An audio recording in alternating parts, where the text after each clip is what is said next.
Bonjour à toutes et tous. Dans ce webinaire, on va essayer d'échanger avec vous sur l'épreuve que rencontre votre secteur d'activité et plus particulièrement donc l'impact de ces épreuves sur la santé des dirigeants et des salariés. C'est une visioconférence qui sera animée donc par Marine Durif et moi-même, donc qui sommes toutes les deux psychologues du travail à AST 74, qui est un service de santé au travail. Donc à la demande de la fédération et donc destinée à vous. Cette conférence, donc, elle va durer entre 1h15 et 1h30. Vous allez voir, l'animation va être assez interactive. Alors, on a essayé d'avoir des espaces un petit peu interactifs malgré le fait qu'on soit à distance. Ça va se traduire notamment par des sondages qu'on va vous adresser en direct où vous aurez l'opportunité de dire ce que vous en pensez. Et puis, on reprendra ensuite à partir de vos réponses et de ce qu'on va pouvoir apporter comme éclairage. Et puis bien sûr, à l'issue de cette présentation, donc on ouvrira les micros pour pouvoir avoir une discussion à l'oral à partir de vos questions. Donc vous n'hésitez pas pendant la présentation aussi à poser les questions qui vous viennent à l'esprit au fur et à mesure de la présentation en utilisant le petit icône de BD où vous pouvez écrire vos questions. On les lira au fur et à mesure et puis on essaiera d'y répondre au fur et à mesure. Donc je passe tout de suite la parole à ma collègue qui va vous présenter le sommaire de ce webinaire. Merci Nadège. Donc pendant ce webinaire, on va le découper en 4 parties, on va dire. Dans un premier temps, on va s'intéresser effectivement aux effets du Covid et de la crise en général sur la santé, et notamment on va questionner un petit peu entre la difficulté, comment il est. Dans certains cas, on peut passer de la difficulté au risque d'épuisement, comprendre un petit peu le chemin qui peut survenir entre les deux. Et du coup, face à ça, dans un deuxième temps, on vous expliquera quels sont les signes de l'épuisement, du stress, quels sont les indicateurs à repérer.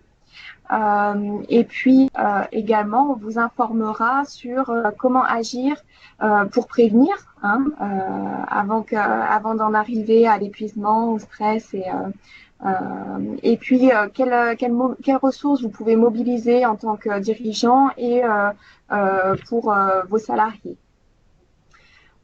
Et puis dans un dernier temps, en lien avec tout ça, on vous proposera quels sont les outils, les partenaires qui peuvent aussi être à vos côtés pour vous aider à agir. Voilà, donc on vous propose d'y aller.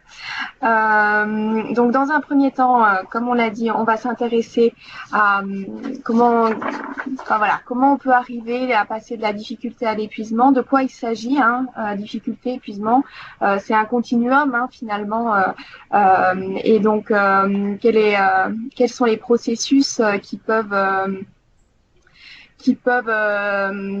survenir dans ce cadre-là. Donc on va parler dans un premier temps du stress. Le stress, c'est ce qui peut résulter, c'est ce qu'on peut ressentir face à la difficulté. Notre point de départ, c'est la difficulté. Cette situation de Covid, elle a pu générer le sentiment, en tout cas, d'être en difficulté, elle a pu générer le fait de rencontrer des difficultés. Et le fait de rencontrer des difficultés, ça peut engendrer du stress, effectivement. Le stress, c'est un phénomène général d'adaptation, on appelle ça, phénomène qui permet de s'adapter à une situation, en l'occurrence à la difficulté. Donc c'est quelque chose c'est un mécanisme qui est normal. C'est un mécanisme qui normalement est bénéfique et qui est indispensable à la survie. C'est-à-dire que le stress normalement c'est fait pour réagir à une situation imprévue. Vous êtes face à un lion, effectivement, il est plutôt bénéfique d'avoir de ressentir du stress, puisque c'est ce qui va mettre votre corps en action et en réaction pour prendre les bonnes mesures pour pouvoir sauver votre vie. Donc c'est avant tout une réaction physiologique qui est normale, qui met en œuvre différentes hormones. Donc ça se passe en premier lieu au niveau du corps, dans l'ensemble de ses composantes. Et effectivement, ça déclenche une décharge d'adrénaline et de cortisol qui prépare vos muscles et puis l'ensemble de votre corps à réagir à la situation. Et donc, du coup, le stress nous permet, quand il est adapté, d'agir efficacement. Donc, ce qu'on appelle le stress normal, un stress qui fonctionne normalement, c'est un stress qui dure pas dans le temps. C'est-à-dire que on rencontre une difficulté, la difficulté est délimitée dans le temps, ça génère une sensation de stress, des réactions de stress, et du coup, quand la difficulté arrive à terme, quand on a réagi à la situation, on revient dans une situation normale, on revient à des sécrétions d'hormones normales, et donc du coup, effectivement, ce qu'on appelle un stress normal, c'est un stress qui va être entrecoupé de pauses. On n'est pas tout le temps dans une situation de difficulté, dans une situation de stress. Donc le fait effectivement de trouver des solutions aux problèmes, ça fait retomber le stress, donc c'est ce qu'on appelle l'adaptation. On a réagi, on s'est adapté, la situation est gérée et donc du coup le stress redescend. Par contre, quand le stress dure, quand on n'arrive pas à trouver des solutions qui répondent à la difficulté, et ben effectivement le stress va se chroniciser et là on est dans la désadaptation, puisque un stress peut rapidement devenir délétère s'il est lié à des situations particulières et intenses, et puis s'il s'étend dans le temps, comme on l'a dit, puisque les hormones ou les réactions physiologiques qui sont engendrées initialement vont se transformer. C'est-à-dire que les premières hormones vont s'épuiser, on va passer sur d'autres hormones qui sont plus négatives pour le fonctionnement du corps. Et donc, effectivement, les conséquences vont devenir délétères pour la santé. Du coup, nous, on va identifier comme source de stress, ça va survenir dans le cadre d'un déséquilibre entre la perception qu'on a de nos ressources et la perception des contraintes. C'est-à-dire que le stress, il est généré par une balance entre un ensemble de contraintes, une surcharge de travail, des délais de temps, des relations qui sont dégradées, de la complexité, le sentiment de faire du mauvais travail,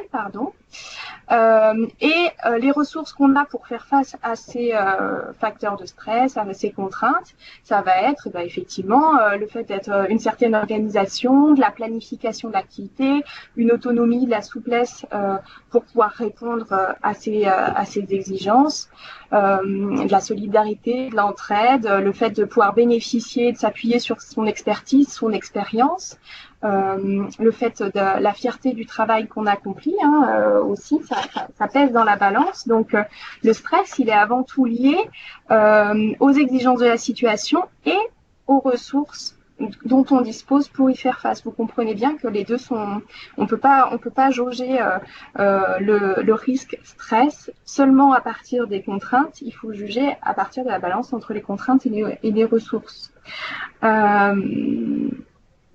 Donc c'est d'abord les exigences et les ressources de la situation, ça va être aussi les exigences et les ressources de l'individu dans un deuxième temps, les exigences qu'on se donne, les objectifs qu'on se fixe, mais aussi tout ce sur quoi on peut s'appuyer individuellement en termes de compétences, d'expertise, de stratégies aussi qui ont été développées.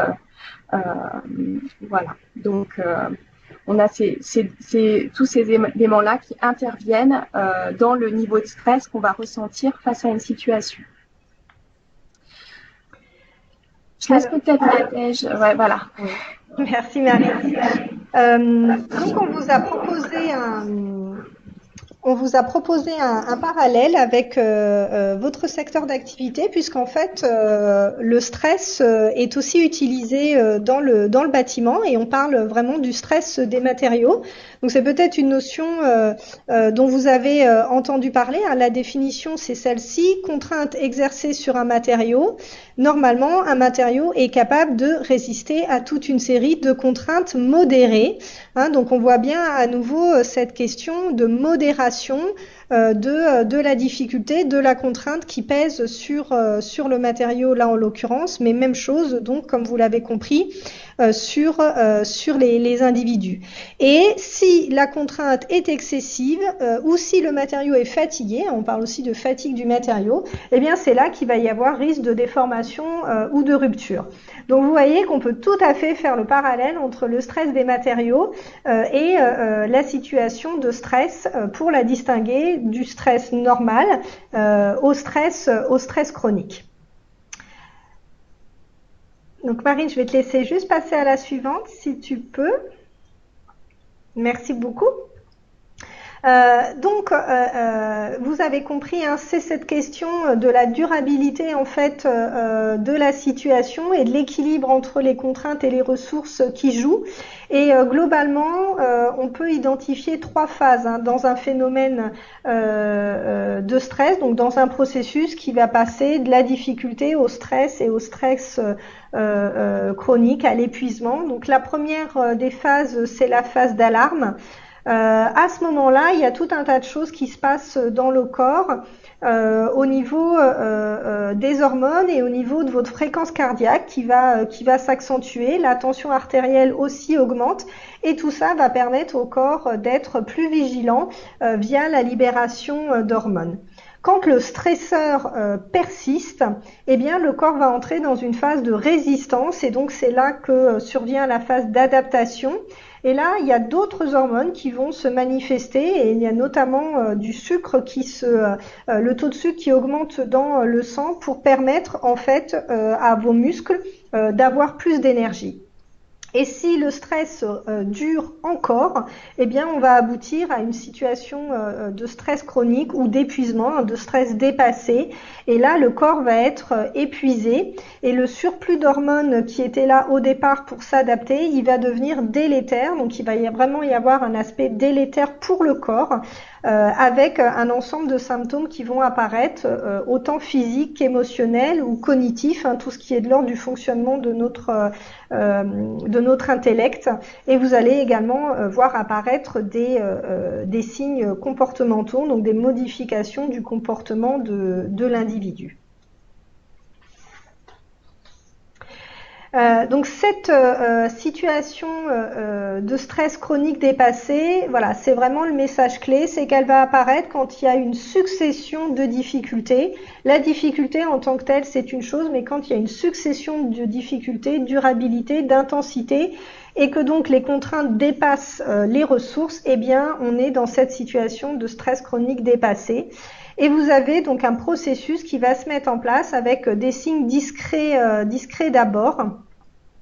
Alors ça va s'afficher, voilà, donc avec des troubles cognitifs, hein, donc un fonctionnement intellectuel qui va se modifier, qui va s'altérer. Les personnes vont avoir tendance à ce qu'on appelle l'auto-accélération, c'est le fait d'accélérer soi-même son rythme. On va plus vite, on pense plus vite, on accélère hein, tout son fonctionnement, tout son comportement.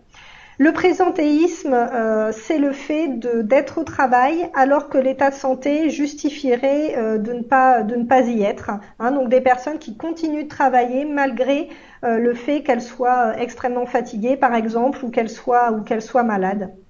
Fatigabilité, donc de la fatigue qui apparaît.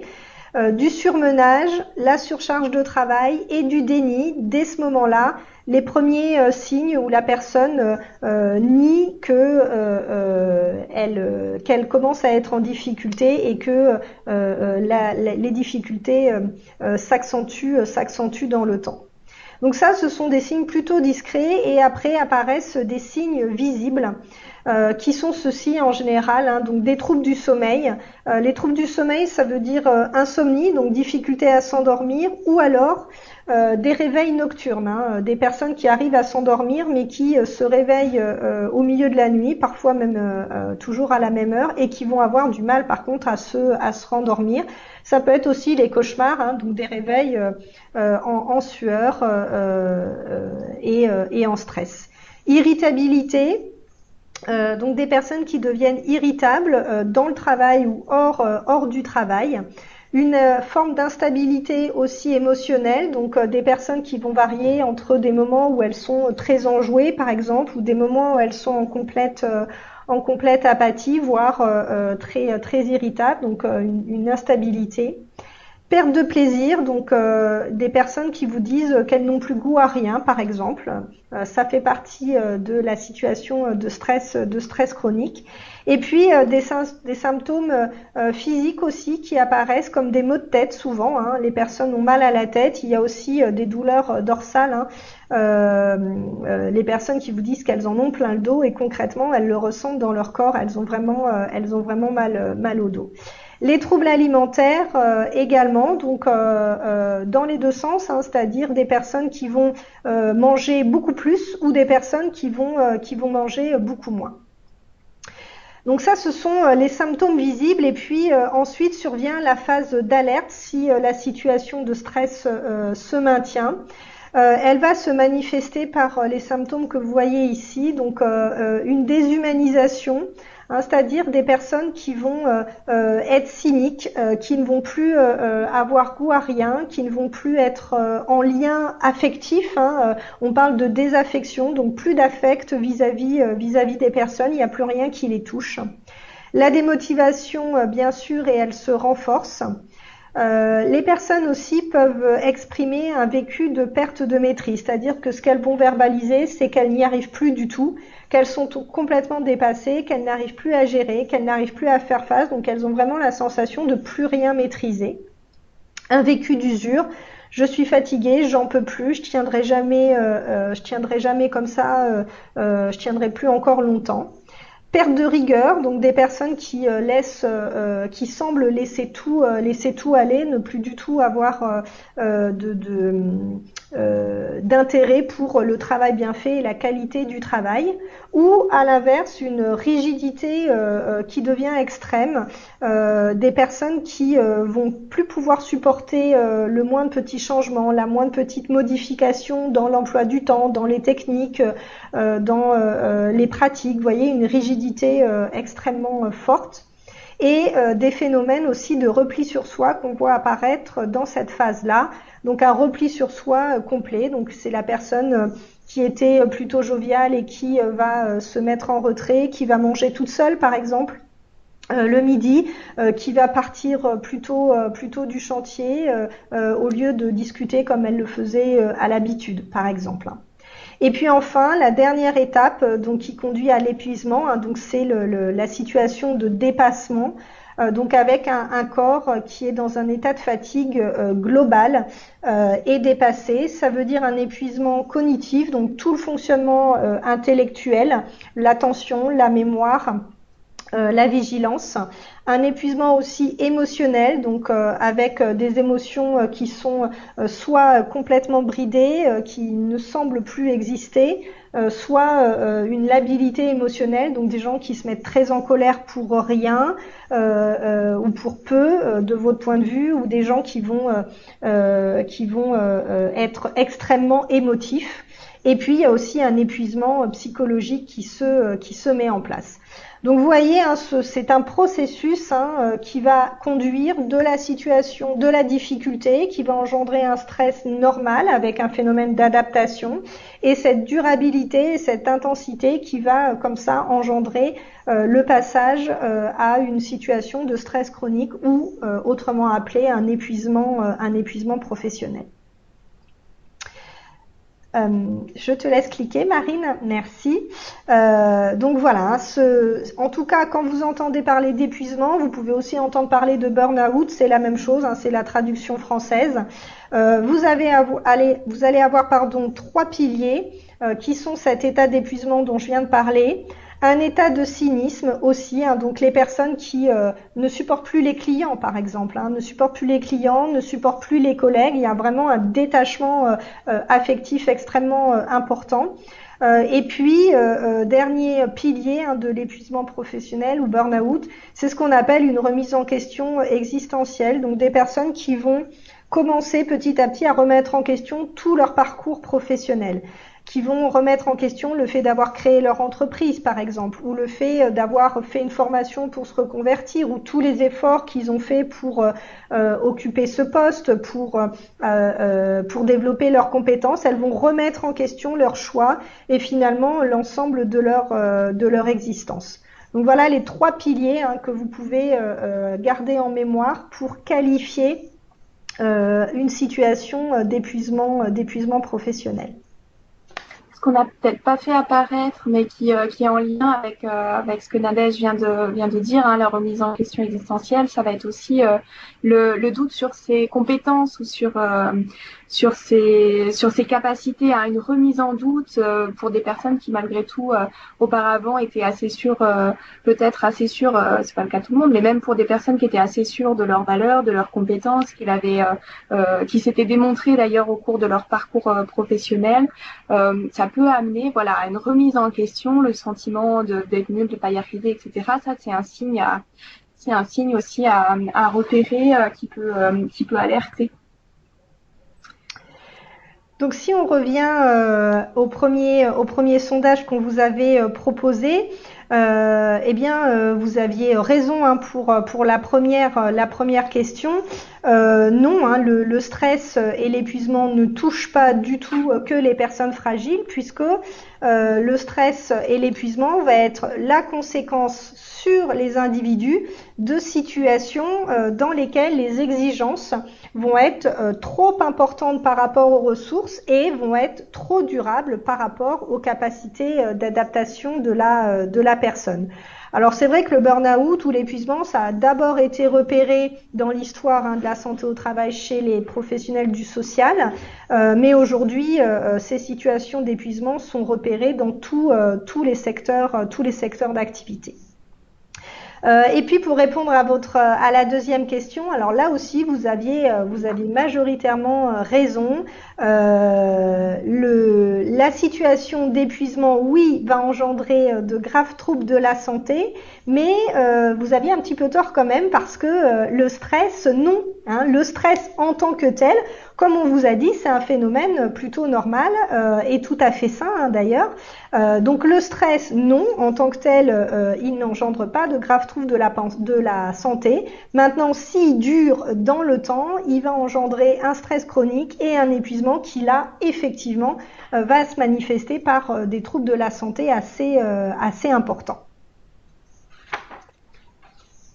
Alors, du coup, pour finalement résumer, la question du stress ou de l'épuisement, c'est surtout une question de moyens d'action, comme vous le voyez. Le problème, c'est pas la difficulté. Le problème, c'est l'impossibilité des personnes à dépasser cette difficulté, à trouver des solutions face à celle-ci, à avoir les ressources pour répondre à la difficulté. Donc, effectivement, l'épreuve, la difficulté, le problème, c'est des choses qui sont inhérentes à la vie et au travail. C'est aussi autant d'occasions de se questionner, d'innover, d'apprendre. Je pense que vous avez tous des situations où vous avez été mis en difficulté, mis en tension, voire où vous avez échoué. Et d'ailleurs, ces situations d'échec, c'est souvent celles qu'on retient, et c'est aussi celles qui sont très formatrices parce que c'est à partir de celles-ci qu'on a développé certaines précautions ou certaines façons de faire. Donc c'est en premier lieu, effectivement, une occasion de développement. Et au cours desquelles on peut acquérir de nouvelles compétences. Cependant, effectivement, quand les individus n'ont pas les ressources pour faire face à la difficulté qu'ils rencontrent ou aux difficultés qu'ils rencontrent, alors ils se sentent en situation d'échec. Et là, effectivement, si c'est une situation qui est durable ou qui se répète, ça peut entraîner des atteintes à la santé. Donc, on a bien compris que l'important, c'était les ressources dont on disposait. Ces ressources, elles se trouvent d'abord dans l'environnement. C'est l'organisation du travail, l'organisation au sens large d'ailleurs, hein, dont on dispose, sur laquelle on peut s'appuyer. C'est tous les moyens techniques dont on va bénéficier qui peuvent aider à résoudre la difficulté, à faire face aux situations qu'on rencontre. Ça va être aussi les ressources économiques. En tout cas, il y a toute une série de ressources qu'on peut trouver dans l'environnement. Ça va être des ressources sociales aussi, le soutien des collègues, de la hiérarchie, le soutien familial ou amical. Mais au-delà du soutien, ça va être toutes les occasions d'échange qui vont être des occasions pour obtenir des astuces, des échanges de pratiques, aussi un espace pour penser ensemble la difficulté, la situation, et pour du coup trouver des nouvelles pistes de solutions. Et puis ensuite, on a les ressources personnelles, individuelles. Elles sont très nombreuses. Là, on aura cité les compétences, effectivement, hein, les compétences acquises au travers d'une formation, mais aussi au travers de l'expérience. Et puis la santé. La santé, c'est une ressource importante, mais les ressources personnelles sont bien plus larges que ça.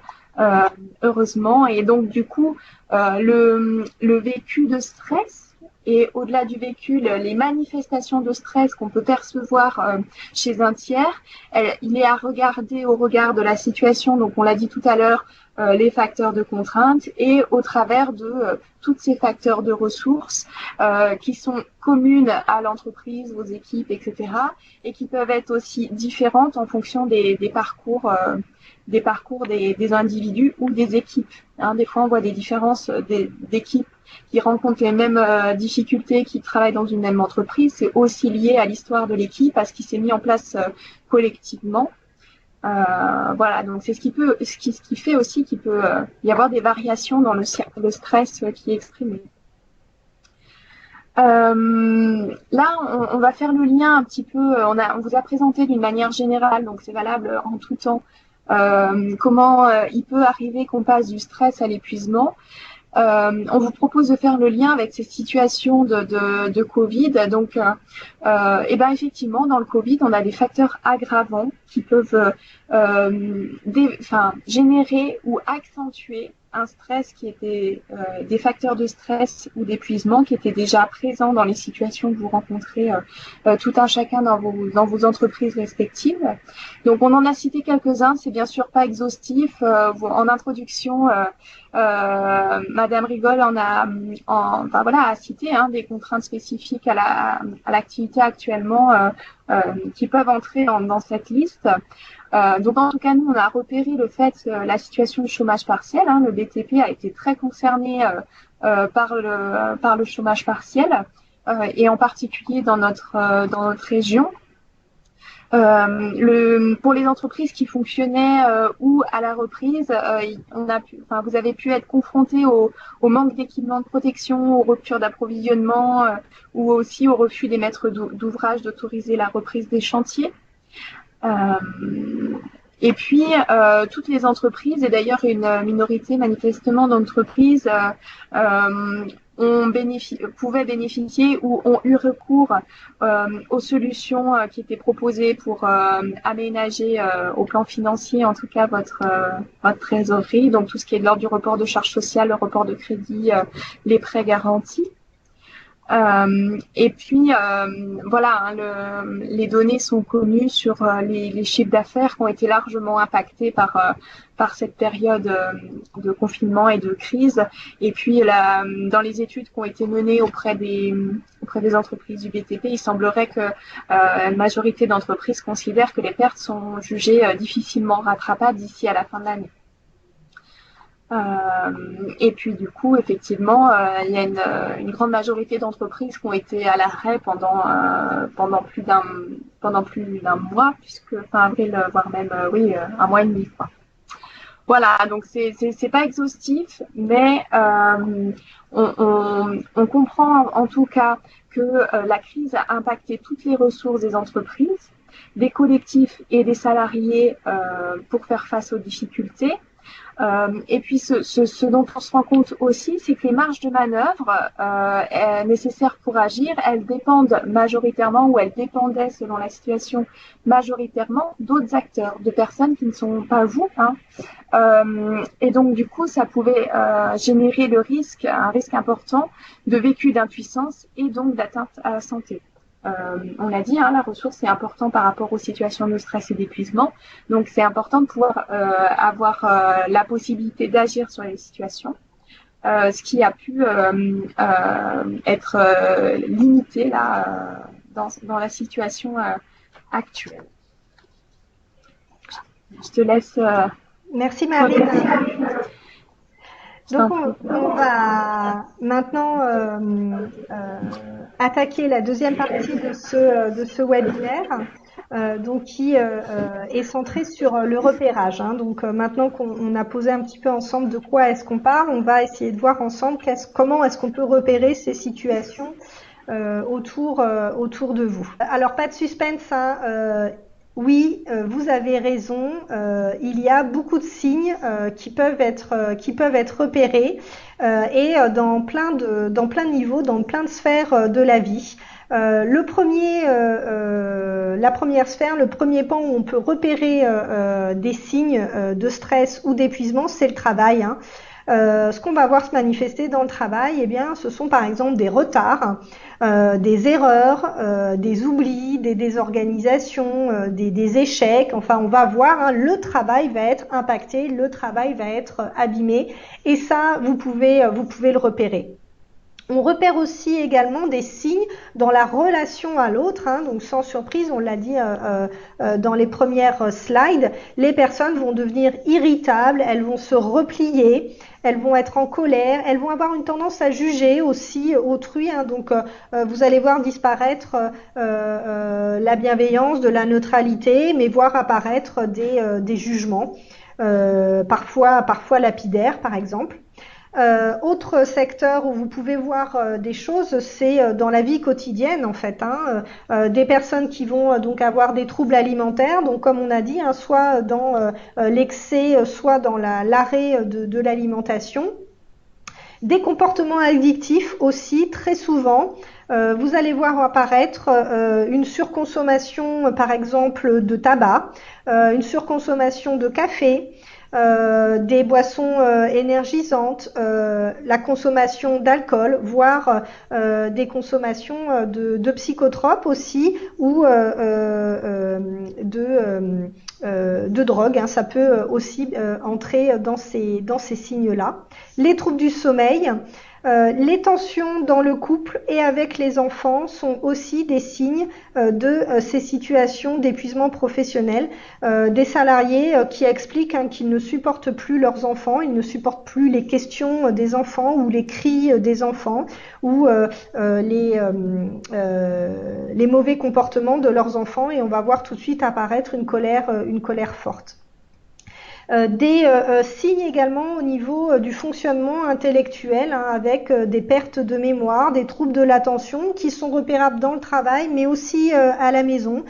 Donc des personnes qui vont oublier des rendez-vous, qui vont être obligées de noter les éléments sur les papiers, qui vont plus ranger leurs papiers, qui vont s'y perdre par exemple, hein. Ce sont des signes qui peuvent être repérés. Donc vous voyez une multitude de signes qui sont visibles dans différents domaines de la vie, et la notion fondamentale, c'est que ça va marquer un changement par rapport à un état habituel, hein, par rapport à la manière dont la personne est habituellement.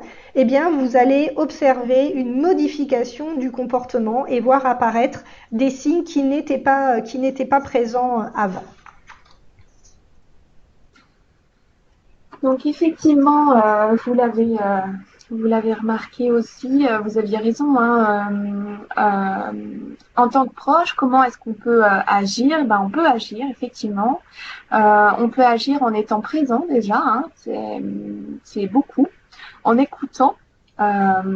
Et quand on dit écouter, on n'est même pas au stade formuler un avis, des conseils, etc. L'écoute en tant que telle a un bénéfice pour les personnes, en faisant preuve de bienveillance, en étant attentionné, en ayant des petites gestes, des petites attentions et sans juger. En ne portant pas de jugement en fait sur le vécu de la personne, peu importe si ça vous paraît démesuré ou pas, adapté ou pas, le fait de ne pas juger, ça va être un élément effectivement important. Être présent, cette écoute, tout ce qu'on vient de dire là, ça va être important parce que ça va permettre au moins un minimum déjà une décharge émotionnelle, donc de faire baisser le niveau de tension émotionnelle. Donc ça va apaiser déjà au moins dans un premier temps. Ça redonne aussi la capacité de penser puisque quand il y a un niveau de tension émotionnelle trop élevé, ça empêche le fonctionnement normal du cerveau, donc avec toutes les fonctions cognitives habituelles, du raisonnement, la pensée, etc.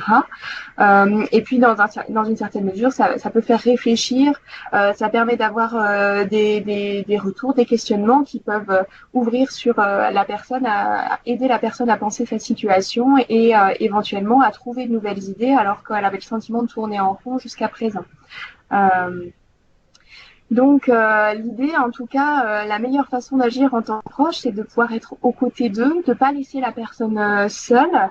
Peu importe, enfin voilà, vous pouvez avoir en face à vous une personne qui n'est pas encore prête à recevoir de l'aide, mais les attentions, l'écoute qui est proposée, ça aura malgré tout tout à fait son importance.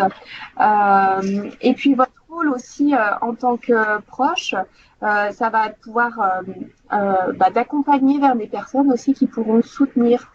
Donc ces personnes qui peuvent soutenir, ça peut être des personnes du champ de la santé. Le médecin du travail, un psychologue, le médecin traitant aussi, ça peut être une entrée. Et puis c'est des personnes du champ du travail, donc la possibilité de discuter avec des collègues, avec des personnes ressources dans l'entreprise, avec l'employeur, avec toutes les personnes identifiées comme ressources dans l'entreprise. Et notamment, par exemple, il peut y avoir ces situations qui peuvent donner l'occasion d'un échange et d'ouvrir la discussion sur ce qui met en difficulté. Donc, en cas d'erreur dans le travail, notamment quand vous avez des erreurs qui sont inhabituelles pour la personne, des erreurs d'une personne, d'un collègue qui est expérimenté, qui fait une erreur qui paraît anormale par rapport au travail qu'il a l'habitude de faire. Ça peut être une occasion d'échanger sur comment la personne se sent, comment ça va au travail, est-ce qu'il y a des choses qui se passent pour elle en ce moment ou depuis un certain temps.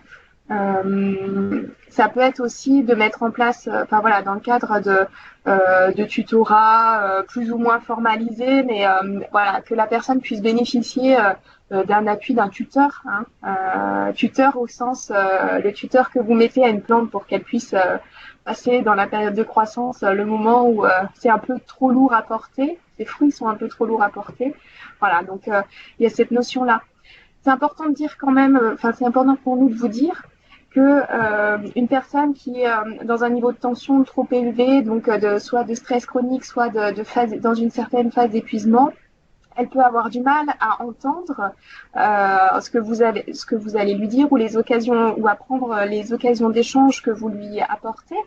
Mais ceci dit, nous dans les suivis qu'on a en tout cas, ça tombe pas forcément dans l'oreille d'un sourd à ce moment-là. C'est encore trop dur pour pouvoir faire face à ce qui se passe. Mais ce qu'ont dit les proches, ce qu'ont renvoyé les proches avec bienveillance, mais sur le fait que comment ça va, parce que j'ai l'impression que t'es un peu différente d'habitude. Voilà, ces remarques qui amènent l'autre à penser qu'il peut se passer quelque chose pour lui en ce moment.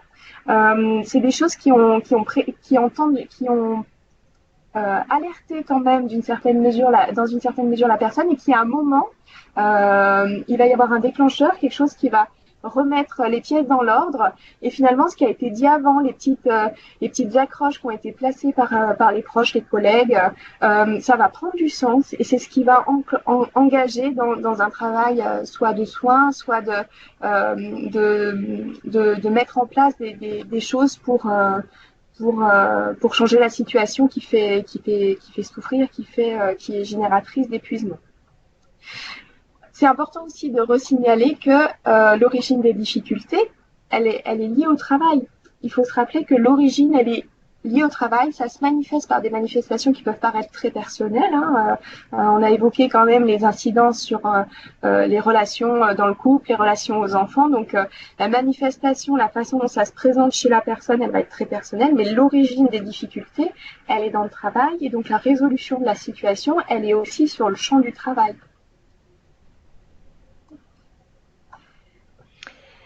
Merci Marie. Oui. Alors on va donc on le dit hein, pour agir en tant que proche, on vous a on vous a exprimé cette nécessité d'écouter. Marine, si tu veux bien juste couper ton micro parce que ça résonne extrêmement fort dans mes oreilles. Merci beaucoup. Donc écouter, hein, on dit écouter l'autre. Alors écouter, voilà, il suffit pas de le dire hein, pour savoir le faire. Donc on voulait quand même passer quelques minutes avec vous pour vous expliquer qu'est-ce que ça veut dire, hein, qu'est-ce qu'on entend par écouter activement. Donc réellement écouter l'autre. Donc il y a quelques éléments fondamentaux hein, pour avoir cette écoute bienveillante. Le premier des piliers, c'est le fait que quand on a ce type d'écoute, ce type d'entretien, ce qu'on va chercher à faire, ce n'est pas à expliquer, mais c'est à comprendre. La différence, c'est que on va pas chercher des liens de cause à effet, on va pas essayer de chercher une logique dans ce que dit l'autre. Ce qu'on va essayer de faire, c'est surtout de comprendre son vécu. Qu'est-ce que lui est en train d'essayer de vous expliquer, quel lien lui fait entre son vécu et la situation dans laquelle il est. Donc comprendre la pensée, l'émotion de l'autre et pas expliquer. Donc ça c'est le premier élément. L'objectif vraiment c'est de comprendre ce qu'est en train de dire, d'exprimer votre interlocuteur. Le deuxième pilier d'une écoute qui soit soutenante, eh bien, elle découle du premier, hein, c'est le fait de se centrer sur son interlocuteur. C'est-à-dire qu'à ce moment-là de l'écoute, toutes vos pensées sont dirigées sur votre interlocuteur et vous ne pensez qu'au point de vue, à essayer de comprendre le point de vue de votre interlocuteur. Vous n'essayez pas de lui donner des réponses, vous n'essayez pas de vous dire bah tiens moi dans cette situation comment est-ce que j'aurais fait. Pas du tout, hein. L'objectif c'est vraiment de vous centrer sur la personne que vous avez en face de vous et de comprendre ce que lui est en train de vous dire. Écouter et non donner des réponses. Alors ça c'est important d'insister parce qu'en fait on s'aperçoit que les personnes peuvent être en difficulté dans un échange où la personne en face est en détresse ou sur un sujet un petit peu sensible parce que la sensation qu'a l'écoutant c'est qu'il doit trouver une réponse à donner à l'autre. Il a la sensation qu'il doit donner un conseil, qu'il doit lui dire comment il doit s'y prendre, comment il peut s'y prendre et que s'il fait pas ça, eh bien il va laisser l'autre en plan et pas répondre à son mal-être. Hein, c'est vraiment une fausse idée en fait. Hein. Avant tout, ce que les personnes ont besoin quand elles sont dans ces situations de détresse, c'est simplement d'être écoutées, que vous les écoutiez dans leur expression de leur vécu, de leurs émotions, de leurs difficultés, et pas que vous leur donniez des réponses. Hein, fondamentalement, c'est être écouté. Ensuite, vous avez vu hein, le titre de cette slide, c'est l'écoute active. Ça veut dire que quand vous écoutez une personne qui est en détresse, en difficulté, eh bien vous êtes actif, vous êtes complètement mobilisé pour l'autre et ça veut dire que vous manifestez le fait que vous êtes actif. Quand vous écoutez quelqu'un, si vous êtes vraiment concentré sur elle, eh bien vous allez avoir des mimiques. Vous voyez, moi je vous parle, donc j'ai mes mains qui bougent.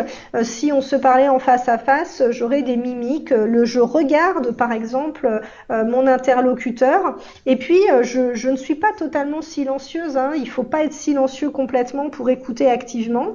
Ça veut dire que vous pouvez relancer la parole en reformulant, par exemple, si à un moment vous ne savez plus quoi dire, que l'autre est silencieux, une bonne technique, c'est la reformulation. La reformulation, ça veut dire que vous reprenez ce que vient de dire votre interlocuteur en le reformulant. Par exemple, si je reformule ce que je viens de dire, je suis en train de vous dire que pour bien écouter, il faut pouvoir reformuler ce que dit votre interlocuteur. Donc, vous voyez, de cette manière-là, vous allez reprendre les propos de votre interlocuteur. Donc, vous savez comment relancer la communication et ça va la relancer tout à fait naturellement. Donc vous voyez, hein, c'est quelques piliers qu'on souhaitait partager avec vous, puisque écouter une personne qui est en difficulté, ça ne va pas de soi. C'est aussi, ça peut être éprouvant pour celui qui écoute. Donc voilà ces piliers, hein. Comprendre la démarche de pensée, bien se centrer sur votre interlocuteur, écouter et pas spécialement donner des réponses, être mobilisé et être actif dans l'écoute. Alors, si dans cet échange, vous avez des interrogations de votre interlocuteur qui sont sur le champ du travail et que vous avez les réponses, bien évidemment, vous pouvez donner les conseils ou donner les éléments à la personne. Maintenant, dans le cas où les propos qui sont formulés, elles portent sur des thèmes dont vous n'avez pas les réponses ou vous n'avez pas d'idées sur le moment. Une astuce également, c'est de lui dire que vous avez bien entendu que la situation était très compliquée pour la personne, qu'effectivement c'est une situation complexe, que vous allez y réfléchir, que vous allez vous renseigner et que vous allez revenir vers lui ou vers elle. C'est un moyen de montrer que vous avez compris la complexité, la difficulté, et de dire que vous êtes présent, que vous allez agir et que vous allez revenir vers elle. Et avec simplement ces quelques mots-là, eh bien la personne ne se sent plus seule. Hein, donc vous voyez, par rapport à ce mouvement dont on parlait tout à l'heure, être aux côtés d'eux, en faisant ça, la personne sait qu'elle ne sera plus seule. Donc je vois qu'on a une question. Alors si je peux me permettre, bien sûr, malgré toute la bonne volonté des proches, je pense que nous ne sommes pas aptes à agir pour guérir la personne en détresse. Fait quand même pas à hésiter à diriger mes problèmes de santé.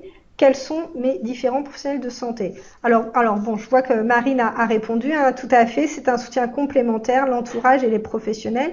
Alors oui, hein, bien sûr, hein, ce qu'on essaye de vous dire là, c'est que vous, en tant que proche, alors proches professionnels ou proches familiaux, c'est vous qui allez voir les premiers indicateurs, hein, parce que c'est vous qui connaissez les personnes, c'est vous qui connaissez la situation et c'est vous qui allez repérer ces différences par rapport à d'habitude.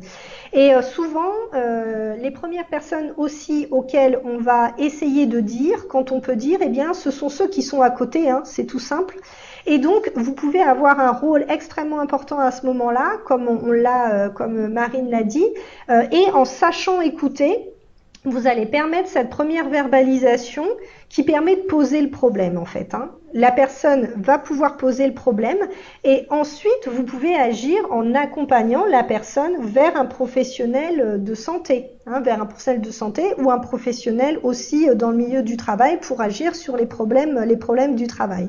Donc ça ne doit pas se substituer, hein, c'est pas ce qu'on dit bien sûr, mais voilà, c'est un moyen d'écouter pour être aux côtés de la personne pour que l'expression puisse se faire et puis ensuite pour pouvoir accompagner si nécessaire vers les personnes qui vont pouvoir prendre en charge sur le champ de la santé.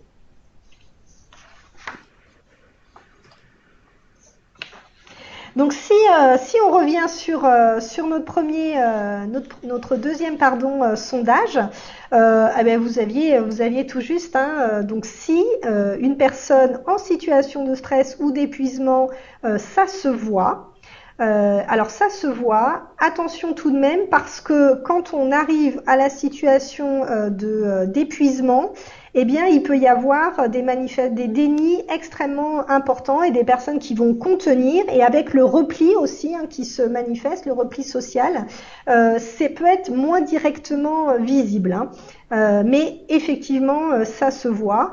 Et non, il n'y a pas que les professionnels de santé qui peuvent aider une personne stressée ou épuisée. Vous, en tant que personne proche ou collègue, vous allez voir ces indicateurs. Vous allez voir les changements de comportement et ça va vous permettre d'être auprès de ces personnes et aussi d'accompagner vers des professionnels si c'est nécessaire.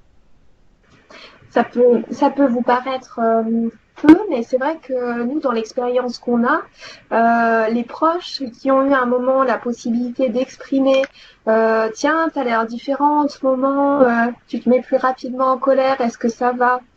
Simplement des petites observations comme ça, avec bienveillance, ou des petites questions. Ça va en ce moment, je te vois plus trop, ou on échange plus beaucoup. Enfin, toutes ces petites interpellations-là, ça va avoir un effet pour la personne pour se rendre compte, pour se regarder elle-même. Parce que comme l'a dit Nadège, dans le processus d'épuisement, il y a un effet de suractivation et puis de déni.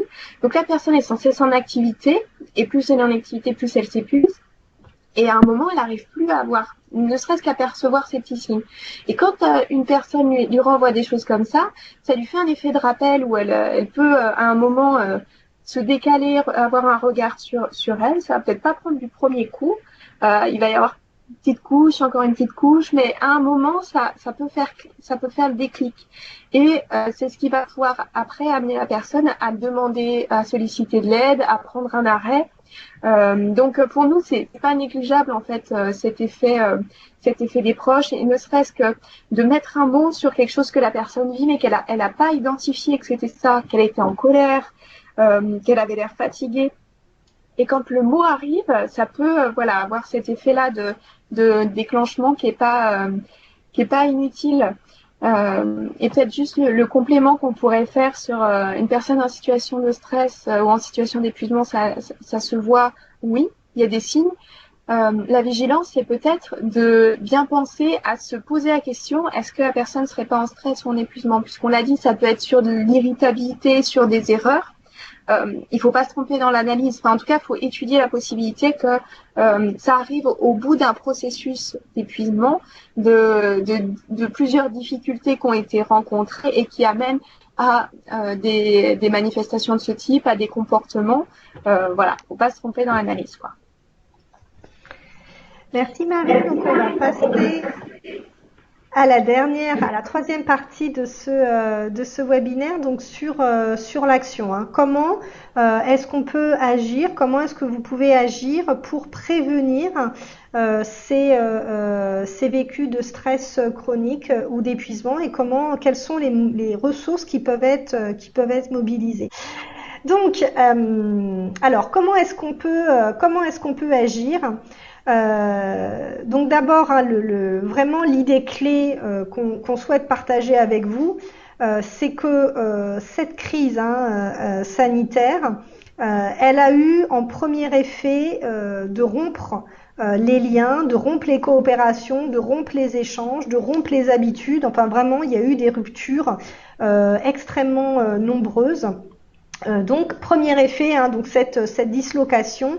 Et donc face à la crise, hein, celle-ci, mais toutes les crises, hein, pour agir, il faut recréer les liens qui avaient été distendus, qui avaient été rompus, et recréer les collectifs dans l'entreprise. Hein, donc c'est vraiment cette idée clé. Si vous agissez pour recréer les liens, vous êtes dans la bonne direction. Une autre orientation de l'action, donc ça va porter sur la communication. Alors je laisse la slide s'afficher. Je suis désolée, voilà. Merci beaucoup. Alors la communication, elle est quand même extrêmement importante dans cette phase. Et l'idée de la communication, c'est surtout de donner du sens. Une communication qui est efficiente, c'est une communication qui donne du sens. Parce que ça donne du sens à ce que les personnes ont vécu. Donner du sens, ça veut dire aussi qu'on peut mieux comprendre la situation et donc mieux cerner les problèmes qui nous entourent, auxquels on est exposé. Ça peut aussi permettre de comprendre les raisons des choix qui ont été faits. En tant que dirigeant ou conjoint de dirigeant, eh bien, on est souvent en situation de prendre des décisions et donner du sens. Ça peut permettre de comprendre les arbitrages, les décisions que vous avez faits. Communiquer, ça permet aussi d'être considéré. Ça veut dire que si vous communiquez envers quelqu'un, vous dites, eh bien, j'ai pensé à toi et je souhaite t'expliquer les choses. Donc, ça permet d'être considéré, de considérer celui à qui vous communiquez. Et ça permet aussi de considérer, vous, ce que vous avez fait, parce que ça vous donne l'occasion d'expliquer tout le travail que vous avez fait durant cette période. Et quand on comprend et concerne les problèmes, c'est aussi un moyen de mieux faire sien les problèmes, que ce soit plus que le problème du dirigeant ou du chef de chantier, mais que ce soit vraiment le problème du collectif. Alors, je vois une question apparaître. Marine est en train de répondre, mais oui, bien sûr, on ne l'a pas dit au début. Ce PowerPoint, déjà cette visioconférence est enregistrée, donc vous pourrez la revoir et puis vous pourrez bien sûr accéder au PowerPoint. Donc la communication, donc donner du sens, un petit exemple de dialogue qu'on voit très très régulièrement nous dans les équipes et qui vont s'afficher. Donc imaginons un collaborateur, un salarié, voilà, qui est en colère et qui dit on n'a eu aucune information sur les mesures pour se protéger et sur la reprise, on a vraiment su ça au dernier moment. Donc vraiment un collaborateur qui est pas content. Et donc communiquer comme ça, eh bien, vous voyez le collègue qui dit bah oui, vraiment c'est honteux qu'on n'ait pas eu les informations par rapport à cette reprise. Et là, vous voyez donc un troisième finalement qui vient expliquer. J'ai appris hier par le patron qu'il ne savait pas non plus. Il avait aucune information sur le ministère du Travail. Donc vous voyez cet exemple qui met vraiment en lumière que si on ne sait pas que le patron n'avait pas les moyens, n'avait pas non plus l'information, eh bien une des interprétations possibles, c'est d'interpréter que le patron n'a pas informé, n'a pas pensé à ses salariés, se moque de leur sécurité, et ça va générer de l'insécurité, de la colère, des tensions. Si on donne du sens en disant je n'ai pas communiqué parce que moi-même je n'avais pas l'information, eh bien vous voyez que ça donne du sens au vécu de la personne qui comprend que ce n'était pas du désintérêt de la part de l'employeur, mais c'était une complexité de la situation. Donc vraiment, donner du sens à ce qui se fait, à ce que vous savez, à ce que vous savez pas aussi, ça nous semble très très important. Et puis, bien entendu, comme la cause principale des situations de stress dépassé et d'épuisement, eh bien, c'est dans la situation de travail. Une troisième direction de l'action, eh bien, elle est sur le travail. Agir ensemble sur le travail, eh bien, ça passe par la discussion sur le travail, ça passe par l'échange sur les problèmes concrets. C'est pas de la discussion abstraite, on va discuter très concrètement, le plus concrètement possible même, des problèmes qui se posent. En centrant les échanges sur les problèmes qui se posent, ça vous permet de cibler les difficultés qui préoccupent vos équipes. Donc vous êtes sûr d'agir là où pour votre équipe il y a un problème.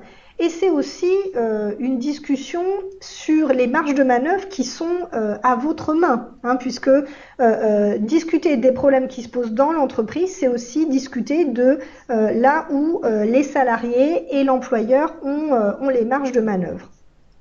Ça vous permet d'agir là où les problèmes se posent et ça vous permet aussi de bénéficier des ressources et des expertises des collectifs. Si l'employeur essaie de résoudre les problèmes tout seul, il va avoir tous les problèmes dans ses seules mains. S'il met en discussion les problèmes, il dit on a tel problème, comment est-ce qu'on peut faire ? On pourrait faire ci, on pourrait faire ça, j'ai pensé à ci, mais il y a aussi ça. Eh bien, vous voyez que en fait, l'employeur va bénéficier de toutes les ressources et tous les réseaux et toutes les expertises de ses équipes, et donc il ne porte plus seul les problèmes ni la recherche de solutions.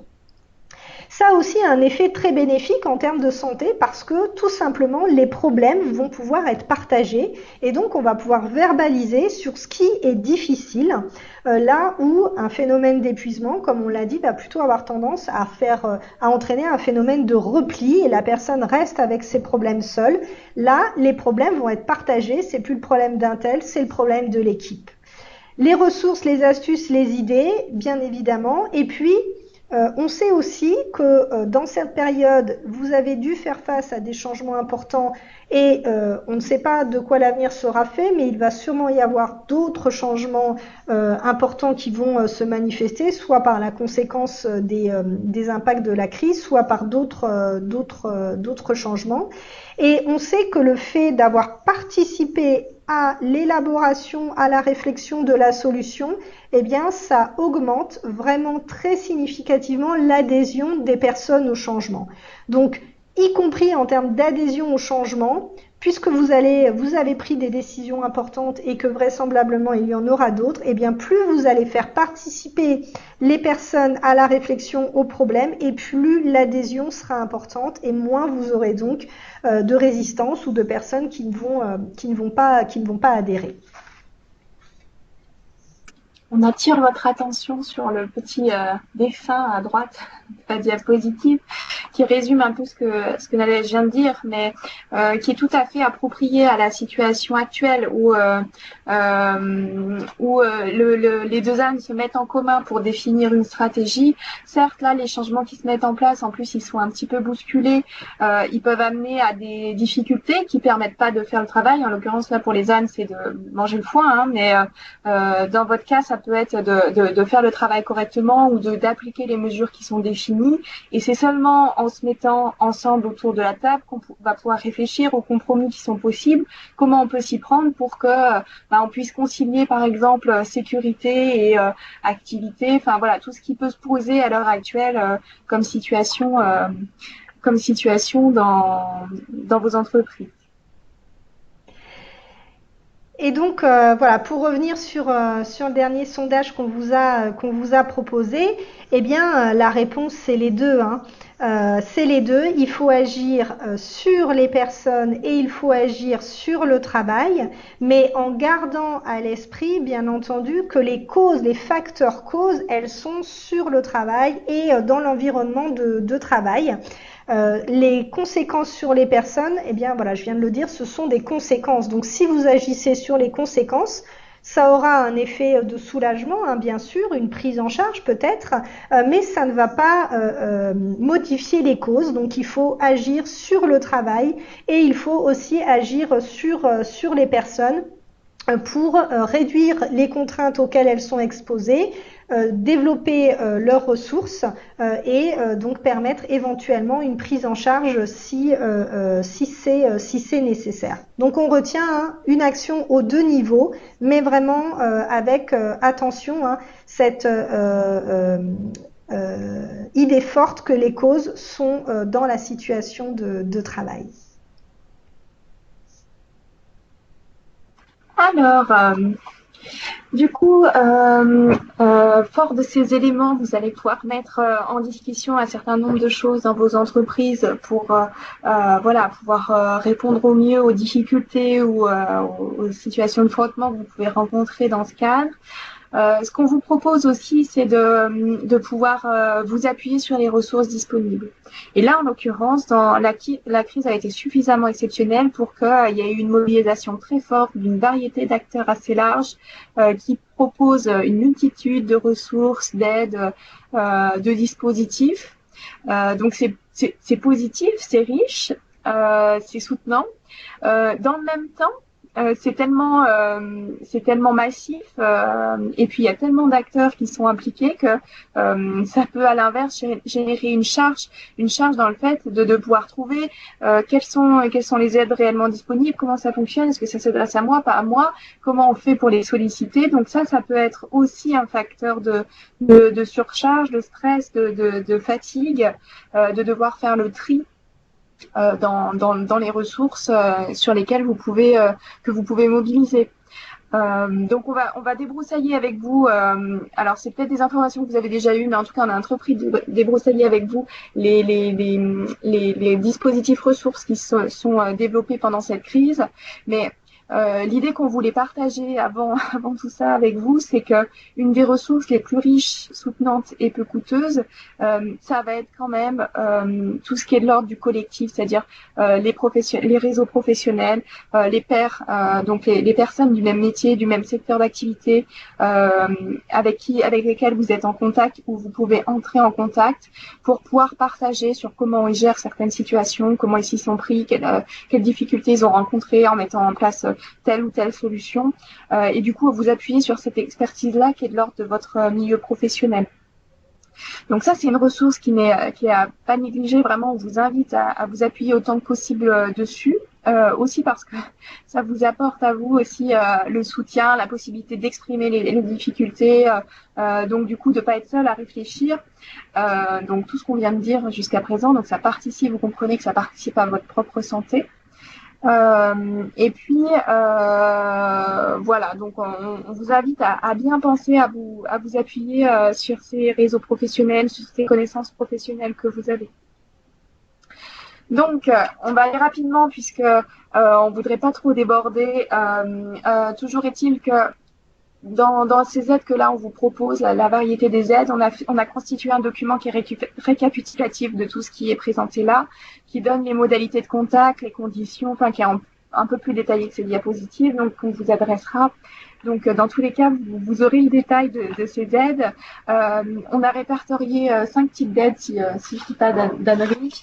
Je vais reprendre mon petit pense-bête. Voilà, les aides financières, les aides dans les démarches, les aides face aux difficultés financières personnelles, parce que on pense particulièrement aux petites entreprises, aux dirigeants de petites entreprises. Ils ont pu être mis à mal financièrement, individuellement, voire aux salariés aussi qui n'ont pas reçu, qui n'ont éventuellement pas pu recevoir leur salaire ou voilà. Donc on a une petite partie là-dessus qui est pas exhaustive, mais en tout cas des premiers contacts, et puis tout ce qui est aide sur l'accompagnement dans le cadre des plans de prévention, des mesures sanitaires, voilà, puis les aides en cas de litige, parce que c'est aussi propice à un certain nombre de litiges. On a vu toute la phase avec les assurances. Donc voilà, quelques acteurs repères qui peuvent vous aider.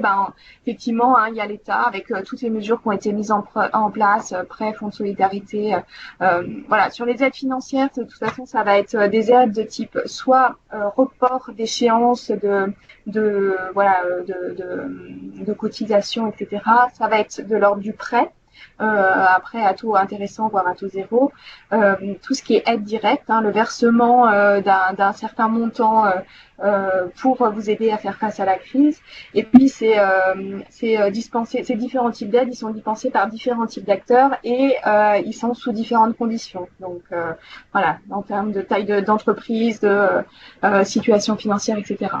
Donc le document qu'on a produit normalement vous donne ces détails. En tout cas sur les aides financières, il y a les aides de l'État. Vous avez le lien là pour y accéder. Les aides de la Banque de France. La Banque de France a mis pas mal de choses en place avec l'accompagnement spécialisé gratuit, la mise en relation avec le médiateur du crédit, des diagnostics financiers gratuits. La Banque publique d'investissement, donc BPI aussi, a mis en place des choses, dont les prêts sans garantie et puis d'autres solutions qui sont en faveur de la trésorerie. Et puis la Sécurité sociale des indépendants aussi a proposé des aides pour les entreprises qui n'étaient pas éligibles au fonds de solidarité et puis de l'accompagnement. Sur les aides financières, vous avez des acteurs aussi tels que l'URSSAF qui permet un report ou un échelonnement des cotisations, l'Agir Arco qui propose une aide exceptionnelle aux salariés qui sont cotisants et qui rencontrent des difficultés financières. Tout ce qui est assurance, banque, fournisseur d'énergie, bailleur, vous pouvez demander, en tout cas négocier des reports ou des suppressions, annulations de paiement, etc. Et puis la direction des impôts aussi propose le report sans pénalité des échéances, etc. Région, département, intercommunalité, il ne faut pas hésiter à demander. Il y a des choses qui sont mises en place. Notamment, il doit y avoir une aide au financement des surcoûts, les surcoûts liés à la mise en place de mesures de protection. Donc voilà, vous avez toute la liste ici que vous retrouvez dans le document qu'on a fourni. Sur le plan de la prévention, la directe, donc J'ai perdu, je suis désolée, j'ai un petit trou là sur l'acronyme, mais en tout cas, c'est l'inspection du travail, hein, si je le dis familièrement, a proposé tout un ensemble d'informations, effectivement sur les mesures en faveur des entreprises, mais surtout l'information sur comment appliquer les mesures sanitaires, des fiches conseils, enfin des fiches métiers par rapport à votre secteur d'activité, puis tout un dispositif de questions-réponses pour vous accompagner, pour savoir comment mettre en œuvre les mesures aux différents temps de la crise. Donc là, on est passé dans un nouveau temps. Ils ont publié des nouvelles recommandations. Donc voilà, et puis il y a des correspondants, un référent unique notamment au Auvergne-Rhône-Alpes, dont vous avez coordonné ici.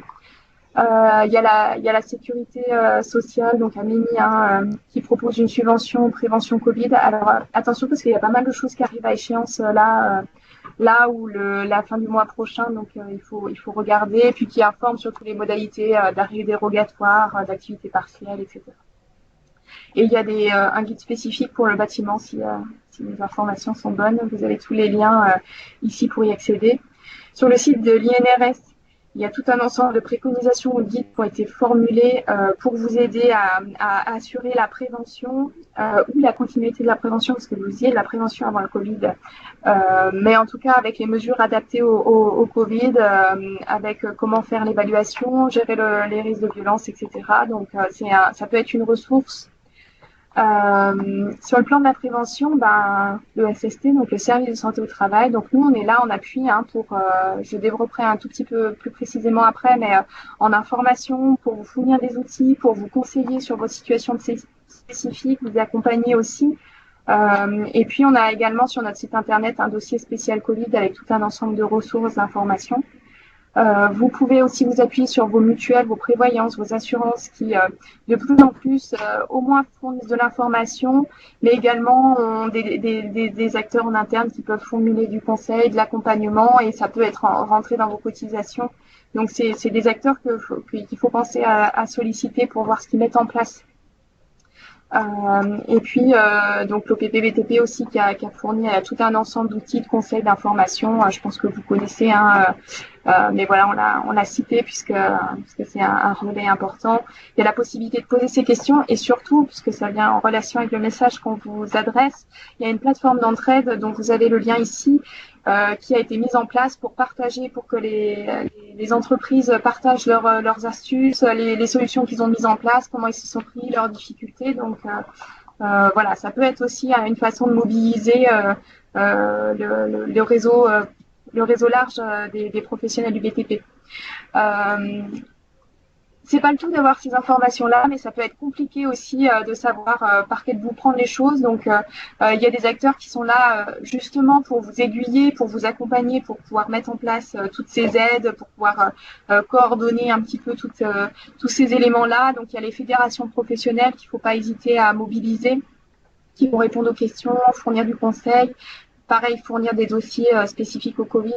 Il y a les chambres de commerce et d'industrie, les chambres des métiers de l'artisanat qui ont des contacts spécifiques et qui mettent en place des dispositifs d'appui spécifiques.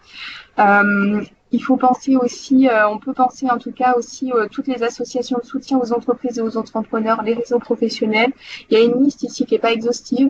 C'est plutôt des associations qui normalement se destinent aux jeunes entrepreneurs, mais qui peuvent mettre là en l'occurrence en place des accompagnements plus spécifiques. Et puis parmi vous, il y a peut-être aussi des entreprises, des jeunes entreprises ou des indépendants, donc voilà, qui peuvent être concernés par ces relais qui sont présentés ici. Et puis, dans les accompagnements que vous pouvez trouver aussi, il y a le Conseil national des barreaux qui a mis en place aussi des dispositifs spécifiques ouverts à tous sur de l'information juridique, la mise en lien avec des avocats, alors qui était gratuite dans la première phase de la crise. C'est plus le cas. Je crois que c'est arrivé à expiration. Je pense que c'est plus le cas aujourd'hui. Pareil pour le Conseil national des mandataires ou des administrateurs judiciaires. Donc, quand on est en difficulté financière, il y a une hotline aux entrepreneurs en difficulté qui est toujours aux entreprises en difficulté, pardon, qui est toujours active, auquel vous avez accès par le numéro et puis au travers du lien suivant. L'ordre des comptables a mis en place une aide aussi pour les entreprises qui n'ont pas d'experts comptables pour avoir effectivement du conseil, de l'expertise gratuitement. Donc avec l'accès qu'on vous a cité là. Et puis, il y a tout un site qui a été dédié aux entrepreneurs qui digère et qui facilite l'accès à l'information. Donc, ça peut être aussi un appui d'avoir une information un petit peu épurée et simplifiée sur toutes les ressources disponibles. Et ça comprend aussi, quand vous vous sentez en difficulté, quelles sont justement la question qu'on avait tout à l'heure, hein, les relais sur lesquels on peut s'appuyer. Voilà, tout un tas de situations qui sont connues par les employeurs. Enfin, en cas de litige, parce que ça peut arriver, en cas de litige, vous avez effectivement, on signale ici les médiateurs qui peuvent intervenir gratuitement pour aider dans l'interface avec soit les organismes bancaires, soit des entreprises avec lesquelles on peut être en litige. Donc ça peut être un partenaire, un client, enfin oui, une entreprise cliente, un fournisseur, etc. Dans le cadre des assurances aussi. Et puis, enfin, on mentionne comment avoir accès à un avocat ou à l'accès au droit. L'accès au droit, c'est un accès au droit gratuit. Voilà, dans ce dernier carré. Et enfin, en cas de difficulté financière personnelle, pas hésiter à se rapprocher des pôles médico-sociaux qui sont présents dans tout le département. Et puis il y a un site spécifique qui est fait par l'État qui est assez bien fait, qui donne tout un tas d'informations digérées, épurées, facilitées sur la gestion du budget, des comptes bancaires, des difficultés financières, pour vous aider à trouver des informations utiles, mais aussi des relais. Donc au travers du site qui est mentionné ici. Et puis enfin, du coup, nous aussi, on est un interlocuteur qui a vocation à être auprès de vous, à vous accompagner. Donc, on peut vous accompagner de différentes façons. Déjà, on donne de l'information, on peut vous fournir des conseils spécifiques aux situations que vous rencontrez, répondre à vos questions. On met à disposition tout un ensemble de ressources ou d'outils, soit via notre site internet, mais aussi quand vous nous contactez, voilà, on est en mesure de vous fournir ces éléments-là.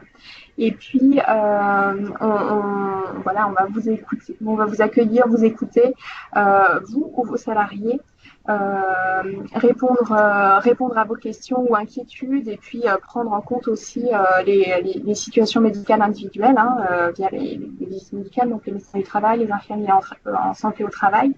On vous aide à l'évaluation des risques, y compris dans le cadre du Covid, ou en tout cas en prenant en compte ce caractère-là. Et puis, on vous aide dans l'application des nouvelles consignes, des nouvelles organisations du travail, des nouvelles préconisations qui arrivent de façon régulière.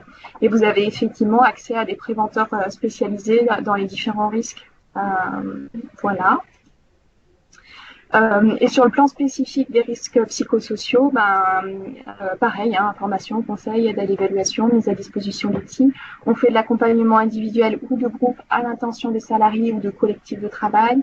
On a mis en place on va mettre en place, j'ai confondu, un dispositif de soutien pour les dirigeants, ou en tout cas c'est quelque chose qu'on peut imaginer. Et puis on met en place des actions de soutien aux acteurs de l'entreprise pour penser les situations rencontrées et penser à la prévention de RPS. C'est pas précis dans la mesure où, en fonction des questions que vous nous apportez, des demandes que vous nous faites, on adapte une façon de vous accompagner et de vous aider. Voilà, et je confondais tout à l'heure parce qu'on n'a pas spécifié là, mais en tout cas on a une ligne qui est encore active où les salariés peuvent nous contacter directement pour du soutien psychologique en lien avec le Covid. Voilà. Et donc tous nos outils proposés sont cités là, et donc notamment parce que je sais qu'on a eu une question dans les inscriptions, vous avez formulé des questions, on a eu une question sur la question de l'actualisation ou de la prise en compte du Covid dans le cadre du document unique d'évaluation des risques professionnels. Donc on a produit un guide destiné aux employeurs, comment préserver la santé psychologique des travailleurs en période de crise sanitaire, qui vous guide dans l'évaluation de ce risque dans ce contexte spécifique. Voilà, tout ça, c'est des choses que vous pouvez trouver sur le site internet. Là, vous avez les liens qui sont intégrés au PowerPoint pour pour les liens qui sont existants. Et puis on vous a mis quelques références complémentaires. J'ai essayé d'aller vite pour garder le temps qui était prévu. Donc c'est le moment où on vous propose de nous relayer vos questions. Est-ce que vous avez des questions? Donc là, vous avez la possibilité maintenant de communiquer si vous le souhaitez, hein. On a rouvert vos micros, donc vous pouvez prendre la parole de façon organisée, mais vous pouvez prendre la parole si vous le souhaitez pour relayer vos questions ou vos remarques, vos observations par rapport à ce qu'on vous a présenté.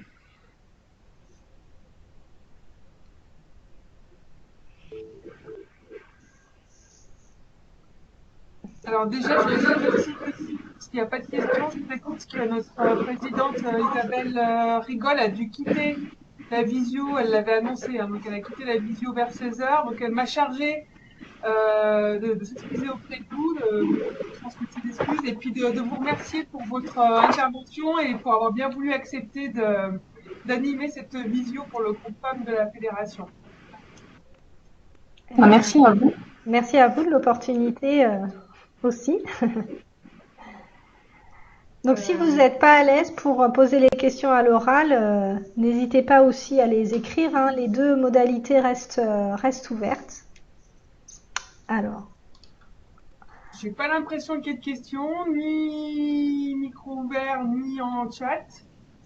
Donc, comme je vois qu'il est 16h37, on va peut-être clôturer ici la visio. Voilà, pas de questions. Bon, bah écoutez, si vous en êtes d'accord, moi je vous terminer. Si vous avez le mot de la fin. Écoutez, simplement rappeler peut-être le fait que donc ce webinaire est enregistré, on va le mettre en ligne, hein, d'ici quelques jours, ça vous permettra de le revisionner. N'hésitez pas aussi à nous contacter. On fait aussi des petites sessions d'1 heure qui sont ouvertes à destination des employeurs.